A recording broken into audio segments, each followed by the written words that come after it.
हमारे मिजाज में यीशु मसीह होना चाहिए। तो मैंने आधा घंटा यहाँ बोलना है, तो मेरे मिजाज में यीशु मसीह का मिजाज होना चाहिए, मेरी गुफ्तगू सही होनी चाहिए, मिजाज अच्छा होना चाहिए। मेरा बोलना आपको यूं लगे आधा घंटा यीशु यहाँ पे खड़ा हुआ था, तो भीड़ उस पर गिर रही थी। वक्त सुबह का है, भीड़ गिर रही थी। मेरे बहन भाइयों, यीशु को हैकल से निकाला गया। यीशु जहां भी खड़ा हुआ, उसने उस जगह को ही हैकल बना दिया। आप जिस गली में खड़े हो, बाजार में खड़े हो, आपके जानने वाले, आपको पहचानने वाले मेरे बहन भाइयों वहां खड़े होने शुरू हो गए। भीड़ इसलिए उस पर गिर रही थी। वो सही का खादिम था, वो मोहब्बत करने वाला था। उसकी रास्तबाजी की खबर आगे जाती थी, उसकी खूबसूरत खुशबू आगे जाती थी। इसलिए लिखा है कि भीड़ उस पर गिरी पड़ती थी। तुम दुनिया के नूर हो। नूर का काम है आदमियों को खींचना, आदमियों को खींचना। तो रेनहार्ड बंकी ने चंद लोगों से काम शुरू किया। मेरा ख्याल है 5 लोग थे, तो तादाद लाखों में बदल गई। तुम दुनिया के क्या हो और जमीन के क्या हो? जमीन के नमक। हम जमीन के नमक हैं मेरे बहन भाई। हमसे ये सारे सिलसिले ठीक है। आगे बढ़िए। और खुदा का कलाम सुनती थी, और वो गनीसरत की झील के किनारे खड़ा था। और खुदा का कलाम सुनती थी, खुदा का कलाम सुनती। और वो गनीसरत की झील के किनारे खड़ा था। कहाँ खड़ा था वो? आगे बढ़िए। तो ऐसा हुआ कि उसने झील के किनारे 2 कश्तियां लगी देखी। तो ऐसा हुआ कि उसने झील के किनारे कितनी कश्तियां देखी? 2 कश्तियां लगी हुई थी। आगे। लेकिन मछली पकड़ने वाले उन पर से उतरकर जाल धो रहे थे।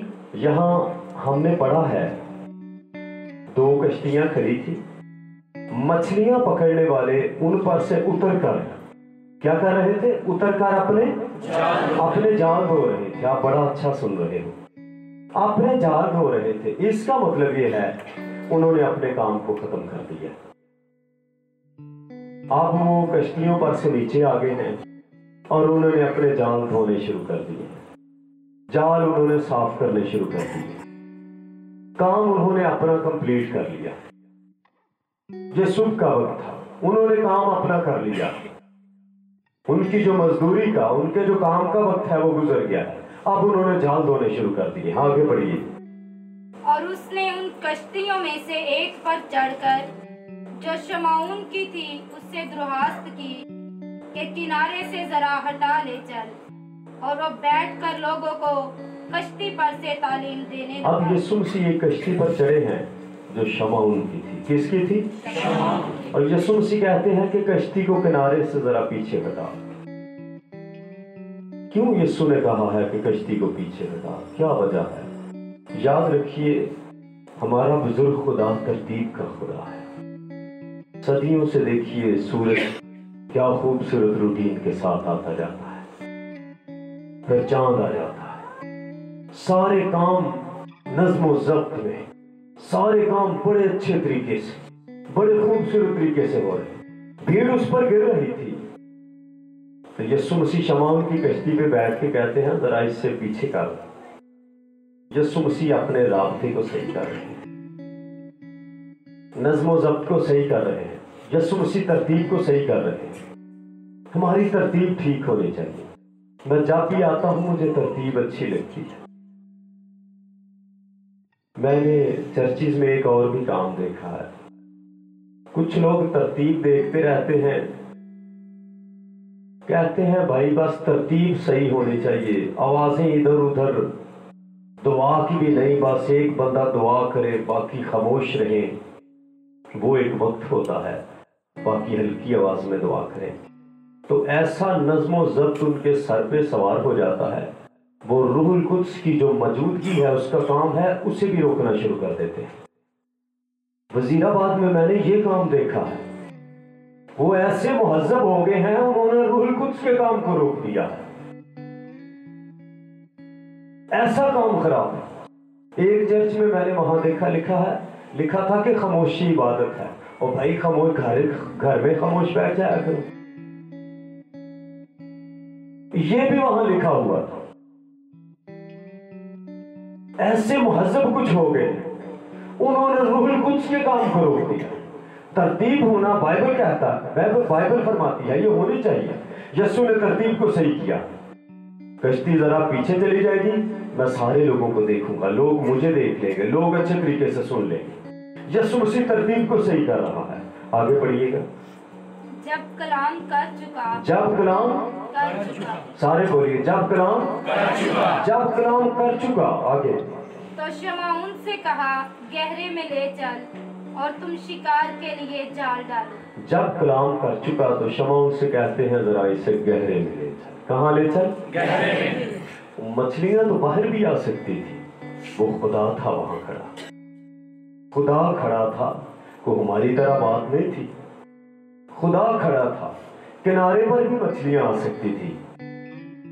जब वो कश्ती में बैठ गया था तो उस वक्त भी झील के किनारे यानी पानी में उस वक्त भी मछलियां आ सकती थी, ऊपर से भी आ सकती थी, सारा कुछ हो सकता था।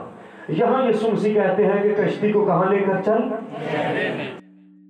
यीशु मसीह चाहते हैं कि हम कुछ करें, हमें कुछ करने की जरूरत है, हमें कोशिश करने की जरूरत है। तो बड़े बदरू गिरफ्ता लोग आते हैं, शहरों गांव में रश पड़ा रहता है, तो हमें जोर लगाना पड़ता है, भाई अपने लबों को तो खोलो और दुआ तो करो। बाइबल फरमाती है शिफा के असूल हैं, मुंह खोलना पड़ता है, ऐसे काम नहीं होते। बोलो, कुछ बोलना शुरू कर दो, अपने लबों को खोलो, पुकारो, याद करो यह बात। तो मेरे बहन भाइयों, लब ही नहीं खुलते। यहां यीशु मसीह कहते हैं कश्ती को कहां लेकर चल? कुछ कर। एक बात और करना चाहूंगा जो खुदा के रूह ने मेरे दिल में रखी, वो मजमून चेंज हो जाता है। मैं समझता हूं जो भेद खुदा ने मुझ पे खोला वो ये है, खुदा शमऊन से कहता है, शमऊन थोड़ा सा वक्त मेरे साथ गुजार। हो तो यहां भी सब कुछ सकता है, लेकिन कुछ वक्त मेरे साथ गुजार, कश्ती को गहरे में लेकर चल। लोगों को दुआ करना मुश्किल लगता है, उसकी हुजूरी में इब्लीस उन्हें बैठने नहीं देता। दुआ करना लोगों के लिए इंतहाई मुश्किल हो गया। हम सैकड़ों लोगों को टीम के लोग कहते हैं, वो नहीं दुआ करना आता आपको, यीशु यीशु बोलते जाओ, उसके नाम में सब कुछ है, उसका नाम सब कुछ कर देगा। लोग आके कहते हैं हमें दुआ नहीं करनी आती। टीम के लोग पुकार पुकार कर जोर देके कहते हैं यीशु यीशु करते चले जाओ, यीशु यीशु करते चले जाओ। उसकी हुजूरी में वक्त तो गुजारो, उसके साथ वक्त तो गुजारना शुरू कर दो। हाँ, जहां प्रेयर वॉरियर हैं, जमकर रिवाज का मुश्किल हो जाती है। मेरे भाइयों, बाज का मुझे ट्रैक पे आते हुए बड़ा लंबा टाइम लग जाता, इतनी फाइट स्टार्ट हो जाती है। हालांकि मैं फ्रंट पे लड़ता हूं तो मुझे आधा घंटा लग जाता है अपने ट्रैक को पकड़ते हुए। तो प्लीज अपना सारा असला दुआ करने वाले पे यूज करता है, क्योंकि वही शख्स पावर है चर्च की, वही शख्स पावर है घर की, वही शख्स पावर है इलाके की। लेकिन उसके फजल से सब कुछ हो सकता है, उसके फजल से सब कुछ हो सकता है। शमऊन से कहते हैं कश्ती को कहां लेकर चल? गहरे में लेकर चल, और फिर तुम शिकार के लिए अपने जाल पहले गहरे में लेकर चल। पहले वफादारी कर, पहले जो कुछ मैं कहता हूं वो कर, जो मैं कहता हूं वो करने की तुझे जरूरत है। आगे बढ़िएगा। शमऊन ने जवाब में कहा, ए उस्ताद, हमने रात भर मेहनत की और कुछ हाथ ना आया। हाँ जी, शमऊन ने जवाब में कहा, ए उस्ताद, ए उस्ताद। आपने यहाँ गौर करना है, फिर आगे जाके शमऊन के अल्फाजों पे आपने गौर करना है, जो वो मुबारक बातें अपने मुंह से निकालता है। ए उस्ताद क्या कहता है? जवाब में कहता है, ए उस्ताद। शमऊन ने देखा है यीशु को तालीम देते, सुना है, देखा है उसने, उसने देखा है कि वाकई ये कोई उस्ताद आदमी है। यस्सु माहिर तमसील को था, उसने देखा वाकई कोई उस्ताद आदमी है। क्या खूबसूरती से, खूबसूरत तरीके से बातें करता है, बातें समझाता है। जहां शमौन कहता है ए उस्ताद, शमौन पढ़ा तो नहीं था, लेकिन मेरे बहन भाइयों, खुदा ने उसे अकल दी थी। मुझे बात याद आ गई अपनी टीम की लड़की की, वो बहुत पढ़ी लिखी है। तो मैंने कहा आप क्या चाहते हो, कहाँ शादी हो, वो लड़का कितना पढ़ा हो, आप बहुत बड़े हो, आप 70, 80, 90 तक चले जाते हो, इतना पैसा भी कमाते हो। तो उन्होंने बड़ी खूबसूरत एक बात की, कहने लगे भाई मैंने पढ़े लिखे भी बड़े बड़े बदतमीज देखे, बस मैं ये चाहती हूँ कि कोई खुदा खौफ होना चाहिए, कोई खुदा से प्यार करने वाला होना चाहिए। मुझे एक बाजी का फोन आ गया, बाजी कहते हैं मेरा देवर वकील है लेकिन बदतमीज बड़ा है, बड़ा बदतमीज है। शमौन गरीब घर से ताल्लुक रखने वाला था, लेकिन मेरे बहन भाइयों देखिए कितने अच्छे तरीके से बातें कर रहा है। ऐ उस्ताद, क्या कहता है? ऐ उस्ताद। अकल उसकी काम कर रही, कहता है ऐ उस्ताद। तो हमने अपने घरों के माहौल को सही करना है। 2-3 दिन पहले शादी हाल में मैंने किसी शादी वाले प्रोग्राम में मैसेज शेयर करना था, तो मैंने मजमून ये लिया, तो नौकर कहता है मुझे पानी पिला दे, रिबका से कहता है। तो रिबका बड़ी खूबसूरत बात कहती है पीजिए साहेब, पीजिए। वो गैर आदमी था, वो रिश्तेदार तो नहीं था। ये तो कहती ये पता नहीं कित्थों आया पानी, मेरे को क्या मांगता है, जा पी ले किसी और को कह।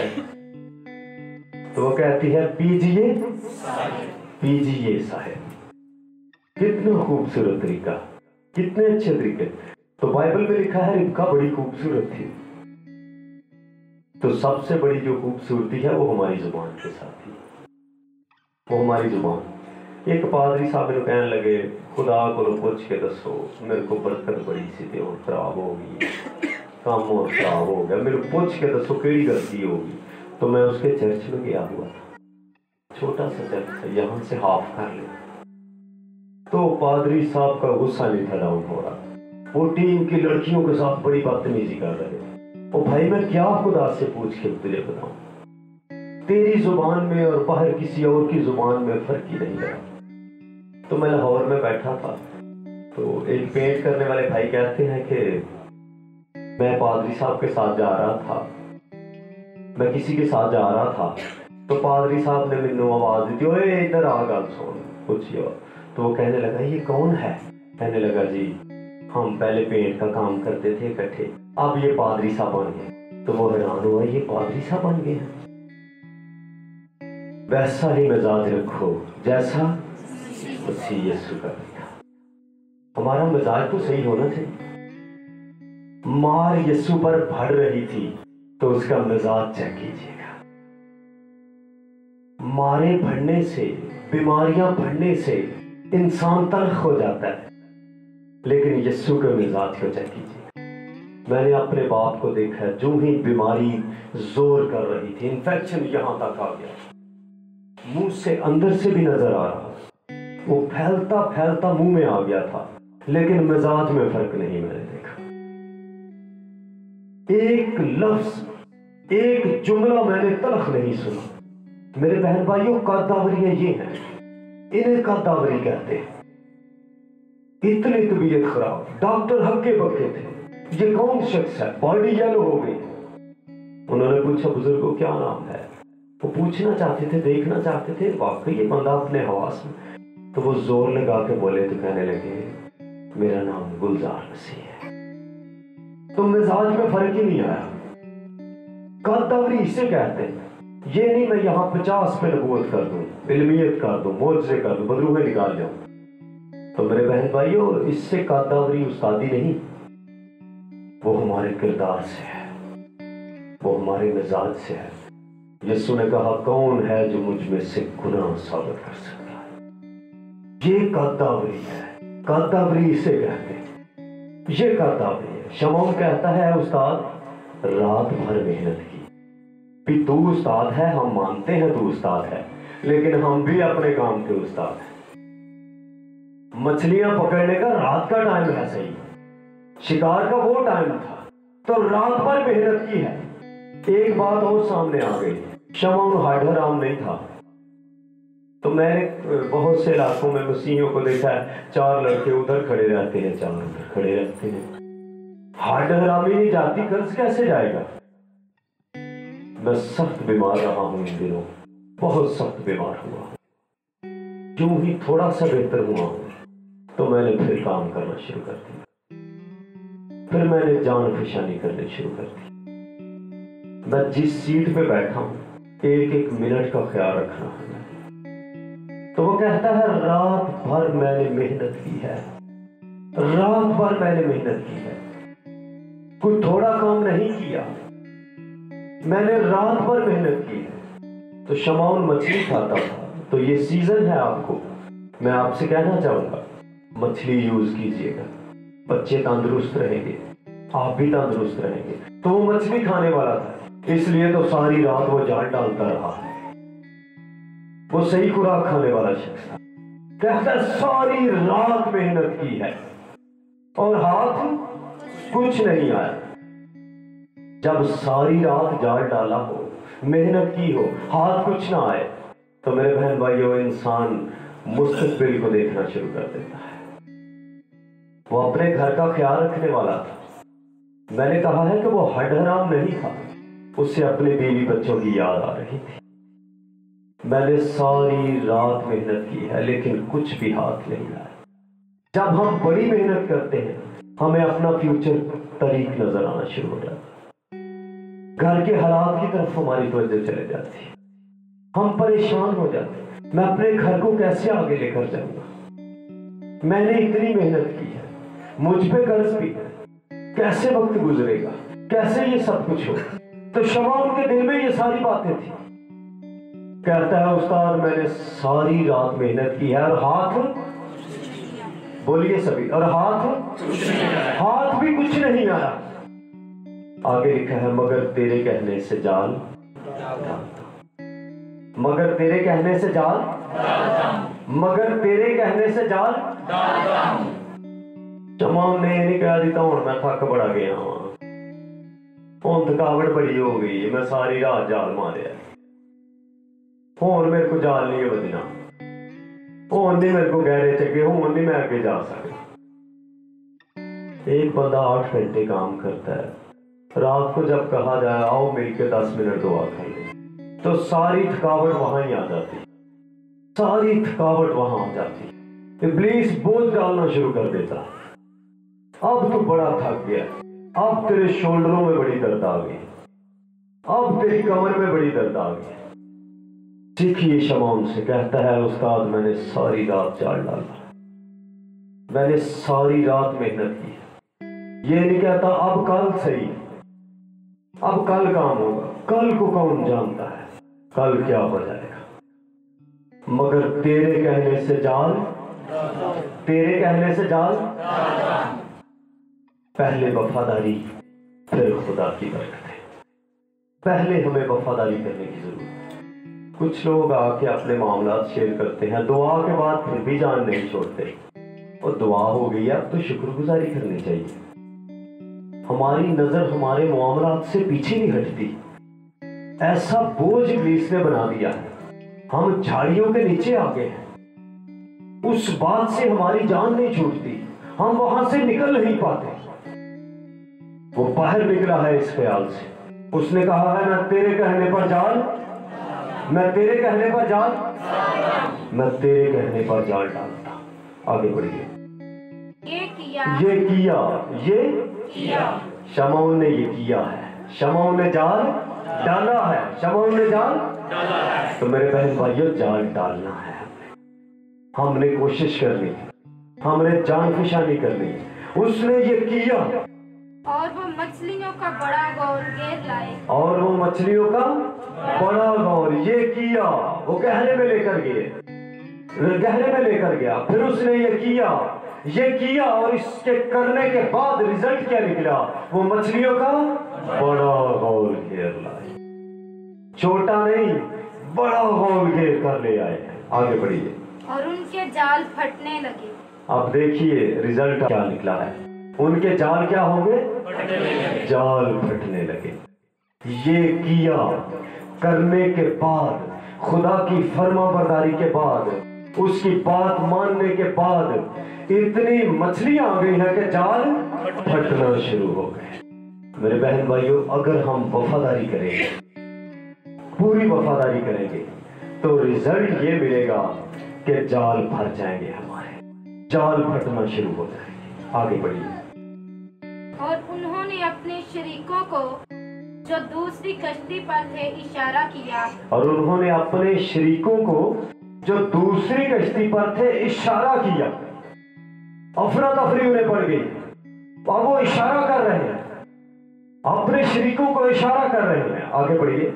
कि आओ हमारी मदद करो। कि आओ हमारी मदद करो। पहले सारी रात जितने जाल डाले हैं सारे खाली आ रहे हैं, खाली आ रहे हैं। आप मेरे बहन भाइयों वो साथियों को इशारे कर रहे हैं कि आओ हमारी मदद करो। खुदा बरकत दे देगा, खुदा बढ़ाएगा, इतना देगा, आपके साथी मेरे बहन भाइयों आपके साथ मदद करना शुरू कर देंगे। हालात बदल जाएंगे, जिंदगियां बदल जाएंगी, पहले जैसा माहौल नहीं रहेगा, चेंज हो जाएगा सब। आगे बढ़िए। बस उन्होंने आकर दोनों कश्तियां यहाँ तक भर दी कि डूबने लगी। पहले कश्तियां खाली थी, बिल्कुल हाथ कुछ नहीं आया। अब मेरे बहन भाइयों खुदा के कलाम में लिखा है कि कश्तियां यहाँ तक भर दी कि कश्तियां क्या होने लगी? मेरे बहन भाइयों फर्मा बरदारी के बाद आसमान के दरीचे खुल जाएंगे, फर्मा बरदारी के बाद सब कुछ होगा। आगे बढ़िए। शमौन पतरस ये देखकर यीशु के पांव में गिरा। बड़ी खूबसूरत बात। शमौन ये देखकर कहाँ गिरा? यीशु के पांव में। ये बात नहीं कि उसने मछलियों की तरफ ही अब मुंह कर लिया। कुछ लोग चीजों की तरफ ही मुंह कर लेते हैं, ये मिल गया वो मिल गया, और यीशु आ गए, यीशु को साइड पे कर दिया, अब चीजों की तरफ तवज्जो हो गई। यीशु तू अब चल, काम हो गया हमारा। तो शमौन की बड़ी अकल काम कर रही थी, उसने ये देखा है और बाद में शमौन ने ये किया है कि वो यीशु के पांव में गिरा है। वो यीशु के पांव, वो यीशु के पांव आए थे कश्ती में, तो बहारें आ गई, कश्ती भर गई, हालात बदल गए। अब वो यीशु के पांव में गिरा है कि ये कदम मेरी कश्ती में आए। इसी से सब कुछ हुआ। पांव में गिरा और कहा है खुदावंद मेरे पास से चला जा, क्योंकि मैं गुनहगार। डर गया है ये तो खुदावंद। गौर कीजिए, स्टार्ट में कहता है ए उस्ताद। क्या कहता है? ए उस्ताद। अब बिल्कुल चेंज हो गया, अब कहता है ए खुदावंद। उसने देखा उस्ताद की हद तक नहीं, ये तो खुदावंद है, ये तो खुदा कश्ती में आ गया है। हमें जरूरत है कि हम अपने अंदर यीशु मसीह को लें, फिर जो कुछ वो कहता है वो करना शुरू कर दें। आगे लिखा है क्योंकि मछलियों के इस शिकार से जो उन्होंने किया वो और उसके सब साथी हैरान हुए।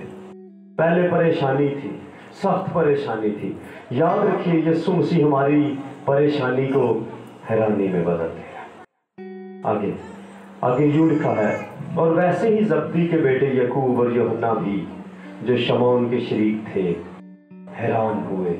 यीशु ने शमौन से कहा खौफ न कर, अब से तू आदमी का शिकार। देखिए कहाँ मछलियां और कहाँ सारी कायनात की रौनक इंसान। यीशु आ जाता, ट्रैक चेंज हो जाते हैं, बरकतें आ जाती हैं। अब तू मछलियों का शिकार नहीं बल्कि तू आदमियों का शिकार किया करेगा। पहले वफादारी, फिर खुदावंद की बरकतें। आगे आखिर में लिखा है यीशु ने शमौन से कहा खौफ न कर, अब से तू आदमियों का शिकार किया करेगा। वो कश्तियों को किनारे पर ले आए, वो कश्तियों को आप वो कश्तियों को किनारे पर ले आए। आगे सुनिए जी, किनारे पर ले आए और सब कुछ छोड़कर उसके पीछे, और सब कुछ छोड़कर उसके पीछे। इतनी खूबसूरत बात। उसने देखा है कि यीशु के आने से सब कुछ ऐ नहीं कि कश्तियां भर गई ने, उन्होंने देखा भाई हफ्ता साढ़ा गुजरने का बड़ा शिकार बड़ा आ गया।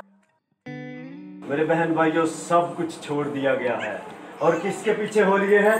यीशु के पीछे। यीशु को जिंदगियों में पूरे तौर पर आने दीजिए, अपनी जिंदगी में पूरे तौर पर आने दीजिए। जो कुछ वो कहता है वो करना शुरू कर दिया। इस साल में पैगाम ये है, हमने वफादारी करनी है, आगे काम खुदा